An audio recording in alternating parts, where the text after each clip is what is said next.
Cześć, witam Was Energik w pierwszym takim materiale testowym, w którym opowiem o najgorszych filmach. Zapewne wielu z Was słyszało o niejakim Tommy Wiseau, który ostatnio wypłynął za sprawą fenomenalnego zresztą filmu Disaster Artist. Otóż Tommy Wiseau nakręcił film The Room, który z miejsca przez krytyków został uznany za najgorszy film świata.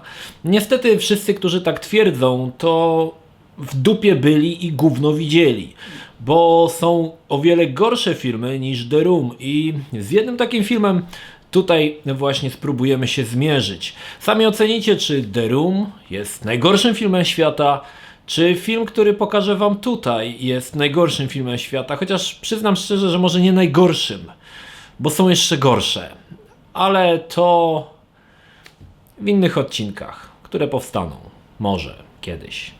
Nie wiem. Jedziemy. Film rozpoczyna się, kiedy X-Wingi, TIE Fightery i Gwiezdne Niszczyciele atakują Ziemię. Jeśli w tym momencie zapaliła się Wam lampka ostrzegawcza, to nie tylko Wam. Turecka myśl kinowa jest niezwykle, jak widzicie, kreatywna. Jeżeli budżet filmu jest w wysokości 2 małych kebabów, a trzeba zrobić walki kosmiczne, no to co zrobić? No, nie ma sensu wynajdywać od nowa koła. Już ktoś to zrobił i zrobił to bardzo dobrze. Niejaki George Lucas? Weźmy ten film z George'a Lucasa, powycinajmy te sceny tych walk kosmicznych, wstawmy je na tył, wpuśćmy je w kinie z tyłu, a z przodu posadźmy gościa, który odgrywa główną rolę i zróbmy z niego pilota. W ten sposób film został nazwany tureckimi Gwiezdnymi Wojnami, aczkolwiek nie został on nazwany dlatego, że fabuła jest podobna do Gwiezdnych Wojen, ale z tego powodu, że reżyser po prostu powycinał to, co mu się podobało z Gwiezdnych Wojen, dokładnie całe sceny i powklejał je do swojego filmu. Dlatego też nazwa Tureckie Gwiezdne Wojny jest mocno nieprecyzyjna, ale odnosi się do tego, że po prostu autor wykorzystał coś, co już było nagrane. Oprócz tego bardzo często w filmie przewija się muzyka, głównie z dzieł Lucasa, więc z Gwiezdnych Wojen i z Indiana Jonesa. Niestety nie mogę Wam tego puścić z powodu praw autorskich. Jeżeli jesteście ciekawi, czy taki film w tej formie miał szansę zaistnieć, powiem tak, taki film został normalnie wydany później oczywiście na DVD w Turcji i on był do kupienia, także jeżeli myślicie, że wykorzystanie niewielkich fragmentów, na przykład dzieł na YouTubie, to cebula, to pomyślcie, czy też zastanówcie się, co myślicie o takim filmie. 2 bohaterów, Murat i drugi, nazwijmy go Falafel, bo w sumie nie wiadomo jak ma na imię, odpierają atak tajemniczego wroga. Zwróćcie uwagę na pomysłowe zabiegi obu panów podczas wznoszenia się niby statkiem i opadania. To jest mistrzostwo świata. Okej, parę słów wyjaśnienia na temat fabuły, bo jest tutaj strasznie dużo pierdolenia, natomiast ja postaram się odrzucić te wszystkie nieistotne elementy o strasznych nuklearnych wojnach, o totalnych bzdurach, które nie mają zupełnie żadnego znaczenia. Mniej więcej chodzi o to, że kiedyś na Ziemi wybuchła wielka, szalona wojna nuklearna, wskutek czego cała Ziemia eksplodowała na dziesiątki czy tam setki tysięcy kawałków i każdy z tych kawałków stał się jakby nową planetą. Przynajmniej ja to tak rozumiem. No i teraz mamy tutaj taki skrót myślowy, którego ja niestety nie potrafię rozwiązać. Mamy Ziemię, którą chce podbić taki zły brodacz. Ale nie może tego zrobić. Dlaczego? Bo Ziemię broni niewidzialna powłoka. I dlaczego ten brodacz nie może tymi swoimi X-Wingami, TIE Fighterami, Gwiezdnymi Niszczycielami i Sokołem Millennium przebić się przez tą powłokę? Ano dlatego, że jest ona zbudowana z połączonych molekuł komórek mózgowych. Zapytacie, no kurwa, zajebiście, nie? Ale co to znaczy? Nie wiem, co to znaczy, ale najważniejszy jest powód, bo to jest cały clue tego filmu, dlaczego ten zły brodacz nie może przebić się przez tą powłokę i zniszczyć Ziemi. Ano dlatego, że brodacz czy też najeźdźcy nie posiadają mózgu. Cała fabuła polega na tym, że ten brodacz chce zdobyć ludzki mózg, który pozwoli mu przebić się przez tą barierę i zniszczyć Ziemię. W jaki sposób to działa, to zostawiam wam.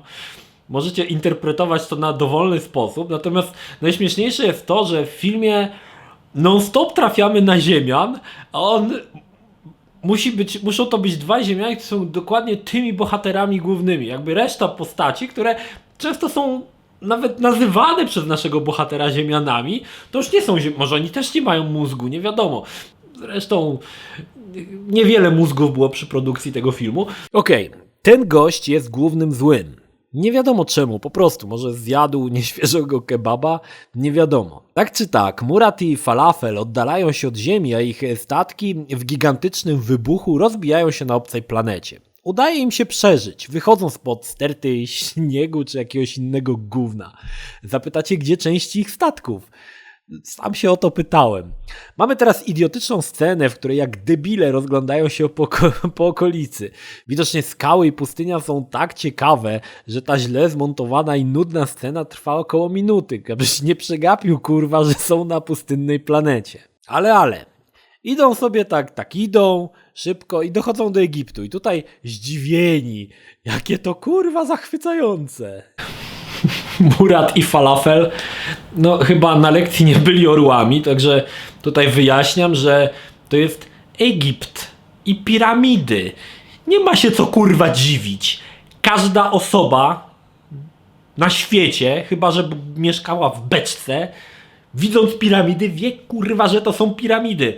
Dlaczego dodali dużo? Ale w ogóle, wow, jakie zajebiste miejsce, to są piramidy kurwa! Okej, nie powiedziałem wam teraz o jednej umiejętności, którą posiada Falafel. Jest to umiejętność chyba bardzo przydatna w życiu, nie wiem. Otóż potrafi on zagwizdać w ten sposób, że nie oprze mu się żadna kobieta. No i teraz wszystkie panie, które oglądają ten film, chciałbym, żeby albo zatkały uszy, bo może się zdarzyć, że po usłyszeniu tego gwizdu zaczną rzucać w telewizor majtkami, a w najbardziej ekstremalnej sytuacji mogą zacząć lizać ekran LCD. Także jeżeli macie swoich panów przy sobie, mężów, chłopaków, no to albo niech zatka wam uszy, albo niech was przywiąże do fotela. Bo chciałbym jednak ten gwizd, żebyście panie, żebyście wszyscy usłyszeli, jak on brzmi.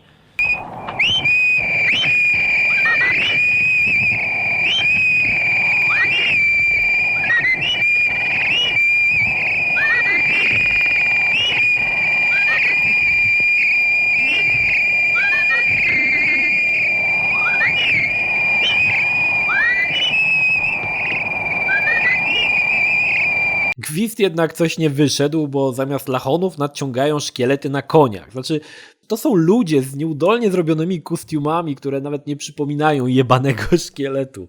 Następuje absurdalna walka z jeszcze bardziej absurdalnymi kątami kamery. Dynamizm niektórych akcji wręcz rozpierdala. Murat i Falafel w końcu porywają konie, no bo ziemskie konie żyją na każdej planecie i podczas ich szaleńczej jazdy dostajemy parę jumpscarów, także uważajcie.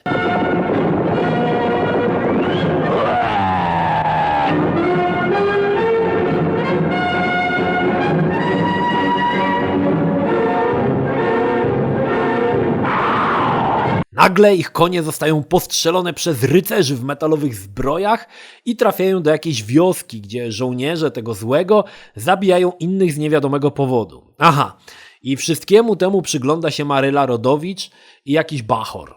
Murat i Falafel nie są w ciemię bici i rozpoczynają szaleńczą walkę.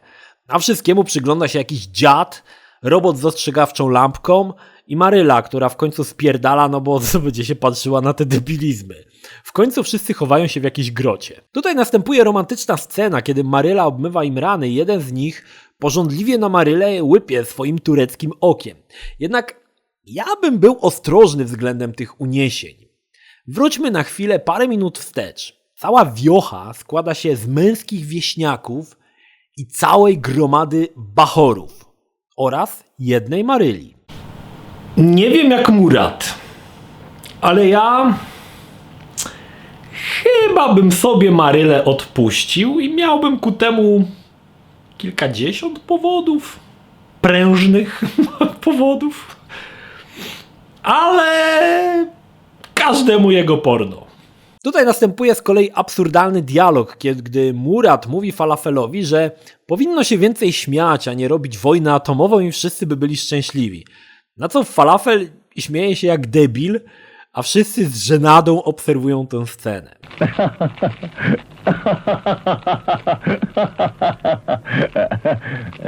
Pojawia się stary dziad, który przedstawia się jako stary dziad. W zasadzie to wygląda, że jest chyba młodszy od Murata, ale chuj. Skoro mówi, że jest starym dziadem, no to jest. Niedługo później, w Sokole Millennium, przybywa na planetę ten zły brodacz. Falafel mówi, że chuj, nie będzie czekał i z Muratem zaczynają się skradać w tej bezpiecznej jaskini, jak totalni debile bez powodu. Te ich zachowania wkurwiają mumie, które budzą się z grobów i atakują skradających się idiotów. Towarzyszy im czerwony potwór z ulicy Sezamkowej. Dziad heroicznie zamyka się w jakiejś grocie, a wszyscy inni giną, nawet nie próbując walczyć. Nie no poważnie, potwór anemicznymi atakami zabija i dzieci, i facetów. W zasadzie to dobrze, bo Maryla nagle staje się wolna od tych wszystkich penisów, które na nią czyhały z każdego kąta. No i ten zły, okazuje się, że wysysa krew z trupów, a oni w dramatycznej scenie zamieniają się w mumie z automatu, nawet ich ubrania podmieniają się na jakieś łachy dla powodzian. No i dochodzimy do sceny treningu. Murat napierdala gołymi łapami w kamienie, ale tak delikatnie, aby sobie łap nie połamać. Maryla zbiera jakieś gówno z jednym z ocalałych dzieciaków, no więc Murat potem po napierdalaniu delikatnie w kamienie jest tak mocarny, że jeden kamień pod jego uderzeniem zmienia się w 2 kamienie. Potem przywiązuje sobie kamienie do piszczeli, tak chodzą i biegają jak debile. Co ma im pomóc wyżej skakać? No i uzyskują jeszcze umiejętność kopania głazami, które eksplodują.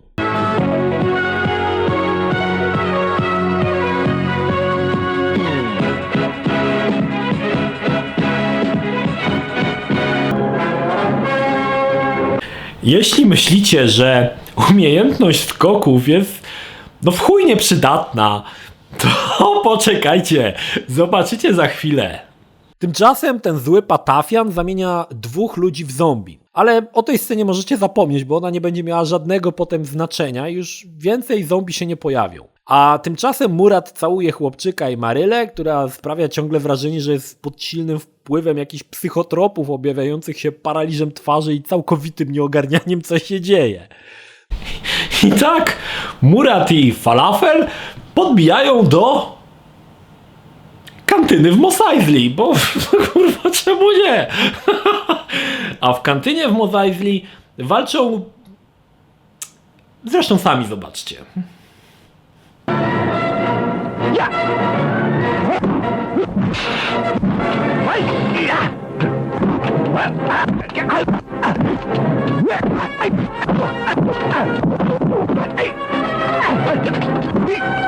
Pojawia się ten zły brodacz, który pierdoli coś całkowicie bez sensu, włącza czerwony filtr na obrazie, a Murat i Falafel w obliczu tych idiotyzmów, choć wcześniej walczyli z kilkunastoma patafianami, poddają się 2 blaszanym ludkom. Ludki te zabierają ich do bazy tego brodacza. Z jakiegoś powodu dostają nowe uniformy i ten Murata jest mocno nietrafiony. Widocznie w sklepie Sadomaso mieli tylko takie z wycięciami na suty. Teraz Murat zostaje doprowadzony przez oblicze złego brodacza, a Falafel w eleganckiej celi spotyka się z jakimś lachonem. Złemu brodaczowi towarzyszy Borat, który udaje, że jest w stopklatce, bo ani przez chwilę się kurwa nie rusza. Tak czy tak okazuje się, że brodacz ma mózg w skrzyneczce. I jest to chyba jedyny mózg obecny przy produkcji tego filmu. Szkoda, że był zamknięty w skrzyneczce. Okazuje się, że i Marylę też pojmali. Murat wtedy porządnie się wkurwia na potwory z ulicy Zamkowej i szkieletory i sam wszystkich rozpierdala, nawet urywając paru futrzakom ręce i nogi. Tak to się dzieje. Tymczasem Falafel myśli sobie, że w końcu zarucha, ale Lachon okazuje się 2 futrzakami z ulicy Sezamkowej. Wróćmy do Murata. Trwa tam szalona walka. Falafel, widząc też, że nie zarucha, też zaczyna walczyć i w końcu obaj spotykają się w jednej sali. Trzymajmy się tu na chwilę. Zastanawialiście się nie tylko w tym filmie, ale w większości filmów, gdzie występuje walka wręcz, zastanawialiście się, dlaczego przeciwnicy nigdy nie atakują razem, tylko pojedynczo. Na przykład, wiecie, no walczy na przykład koleś z 20 ninjami, to zawsze walczy z jednym naraz. Na przykład taki Jackie Chan. Nigdy nie walczą, nie rzucą się na niego kupą. Zawsze jest to zabawne zobaczyć, co robią w tle pozostałe postacie, które aktualnie nie walczą. I tym razem chciałem też zwrócić wam uwagę, żebyście nie skupiali wzroku na walce, ale na tych potworach, które są wokół. Zobaczcie, co one robią. Pamiętacie Borata? No i tutaj pojawia się Borat, który ma jedną kwestię dialogową, krzyczy, aby strzelać. Wszyscy znikają. Tak czy tak, coś się dzieje i Murat i Falafel padają przed brodaczem. Obydwaj zostają w kreatywny sposób torturowani. Polega to na przesuwaniu kamiennego kloca do brody. Później zostają zakopani żywcem przez mumię, ale ponieważ są tylko przysypani 2-centymetrową warstwą piachu, wystarczy, że podniosą głowę i już są wolni. Cóż za szczęście naszych bohaterów. Brodacz ma dla nich w takim razie inną torturę. Zniesławienie. O kurwa. Uzayda kimse karşı duramaz. Bu bir zeka savaşıdır. Tutaj słowa Brodacza są absolutnie trafne, że to wojna inteligencji. Tylko czy wcześniej nie wspomniano, że oni nie mają mózgów? Ponieważ Lachon nie mógł wydobyć mózgu z Falafela, Brodacz zamienia ją w starą pomarszczoną klapździochę, a potem w pająka. Jesteśmy znowu w wiosce Maryli. Zniesławienie polega na walce z tym anemicznym potworem, co zabił wszystkich wcześniej, ale szczęśliwie wszyscy jednak żyją. Taktyką Murata jest skakanie nad potworem i napierdalanie fikołów. Nie wiem, jak ma tego pokonać, ale w sumie to działa. Następnie mamy oszczędnie przygotowaną scenę, gdzie ten sam cios powtarza się parę razy. Niby mogli zrobić 3 sceny, ale po co? Tak jest taniej, a sens został zachowany. Chociaż...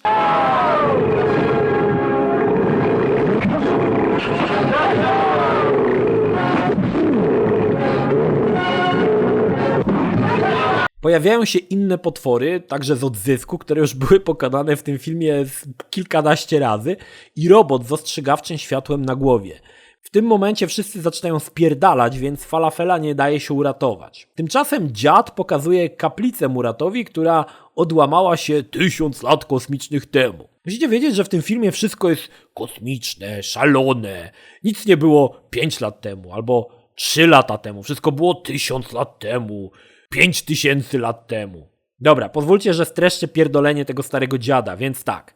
Były jakieś góry z brązu, które chroniły przed promieniowaniem i tam wykuli jakiś miecz i ci, co wykuli ten miecz, połączyli swoje 1000 mózgów i ten miecz i zamieścili w tej kaplicy. I Murat musi z Marylą teraz zapierdalać po miecz i mózgi, bo Maryla, odkąd dziad schował miecz i mózg, nie mówi.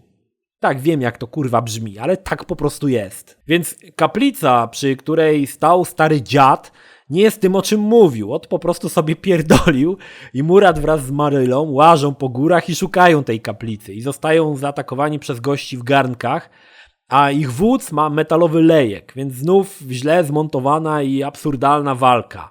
O radości.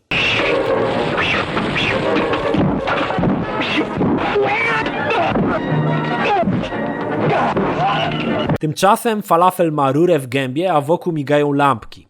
Chuj tam, mało to ciekawe, wracamy do Murata. Jak was nie było, walka się skończyła, więc dalej z Marylą łażą po tych jebanych skałach, no i docierają w końcu do tej kaplicy. Miecz okazuje się jakimś gównem wyciętym z kartonu i opierdolonym złotą farbą. Bronią go Pi Sigma z Mad Planety. O kurwa, i kolejna walka, ale tym razem krótka, bo jest jeszcze parę walk, więc czas nie jest z gumy. W pudełku był mózg i to ten sam, co miał Brodacz? Znaczy teraz kurwa nie wiem, czy to ten sam, czy inny? Już się teraz trochę pogubiłem.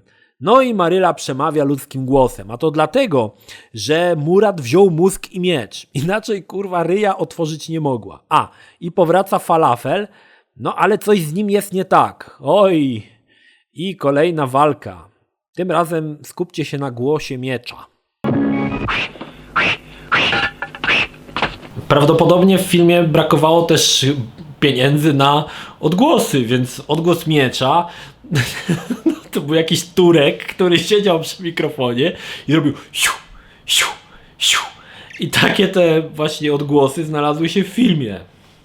Falafel po praniu mózgu okazuje się złym. O jejku, jejku. Z jakiegoś powodu zmienia się w wilkołaka czy coś, ale kurwa zmienił się tylko po to, aby po 2 sekundach dać się Muratowi przebić mieczem, więc nie rozumiem w ogóle tej sceny. Okazuje się, że Falafel jednak żyje i ma rurę w mordzie. Co tu się kurwa stało? I znów ci w garnkach na głowie i tym razem dla odmiany, abyście się nie nudzili, walka z kartonowym mieczem i skoki z mieczem i bieganie z mieczem. Nie mogę tego puścić, ale w tle do tej absurdalnej walki przygrywa muzyka z Indiana Jonesa. Zresztą za każdym razem, jak widzicie Murata skaczącego, słychać główny motyw z Indiana Jonesa. Z jakiegoś tajemniczego powodu, zaraz obok kaplicy, przed którą trwała walka, jest przetrzymywany Falafel z rurą w mordzie, bo tam też jest ta główna baza brodacza. No i tutaj walka jest dramatyczna, tak dramatyczna, że aż zmieniasz 5. parę obstranych ze śmiechu gaci. Murat w końcu ratuje Falafela, przecinając więzy kartonowym mieczem. Hurra! Teraz mamy parę scen potworów, które już widzieliśmy wcześniej przy zupełnie innej okazji i Falafel dramatycznie patrzy na miecz Murata, który traci miecz, bo Falafel zadaje mu jeden lekki cios, a ten pada zemdlony na schodach, chociaż wcześniej przyjął ciosów setki i nic mu nie było. O, fantastycznie, powrót starego dziada. Tym razem stary dziad zdradza Falafelowi tajemnicę miecza. Powinien powiedzieć Falafelowi, że ten miecz jest kurwa z tektury. Ale dziad okazuje się brodaczem. O kurwa, jaki twist. Oj, zbliża się ostateczna rozgrywka. Pewnie tęskniliście za walką, więc oto i ona. Więc brodacz siłą woli powstrzymuje Falafela. Ale oto powraca Murat. Co robi? No skacze, kurwa, ciągle skacze. I nagle wybuchy, czerwony dym, jakieś kurwa widoczki. Co się stało? Chyba nikt nie wie. Stary dziad umiera. Maryla płacze, płacze dzieciak, a Murat i Falafel zdają się mieć to w dupie. Nawet lekko się cieszą, że dziadyga w końcu strzelił kopytami i zmienił się w mózg. A nie, jednak w dziada z mąką na ryju. To koniec. Brodacz dotknął miecza i mózgu, oznacza to, że mamy przejebane. Falafel kurwa postanawia wbiec w jakieś przejście i eksplodować? A nie, jednak żyje, ale już umiera. Jeszcze chwilę, tylko trochę popierdoli, już umiera, już przestanie w końcu pierdolić. No, umiera. Teraz trochę prawdziwej męskiej miłości. Oj, i w tym momencie Murat się wkurwił, jego przerwa pomiędzy zębami stała się szersza. Pali miecz w koszu na śmieci. Zbiera energię, gotuje wodę, z niej wyciąga rękawicę Ironmana. O chuj, wącha rękawicę, jest gotowy. Pozuje do selfika, czyżby kolejna walka? Co się dzieje do chuja? Wieśniacy biegają, Murat pozuje. Walka, chaos, skoki Murata, przestań kurwo skakać. Walka z mapetami, fikoły, znowu skoki, ja pierdolę. Czas na ostateczny rozpierdol.